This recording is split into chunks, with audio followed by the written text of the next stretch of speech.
به نام خداوند دلهای شکسته. فرزندم سلام.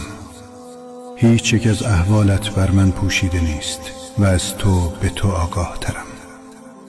تمام خنده ها، غم ها و دلیل آه کشیدنهایت را می دانم.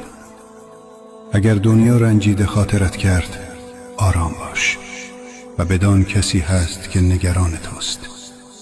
دنیا کوچکتر از آن است که آرامش فرزندم را بر هم بریزد. درست است که رسمش بی‌وفایی است. گیرم که دنیا برای تو بماند، تو برای آن نمیمانی.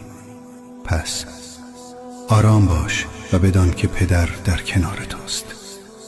من نیز از این جدایی طولانی آزردم، اما کلید گشایش در دستان توست. پس برای فرج بسیار دعا کن. مگر نه این است که من پدرم و حتی مهربانتر از پدر. با تبت تب می کنم و با دردت درد می کشم. تنهایت نمی گذارم.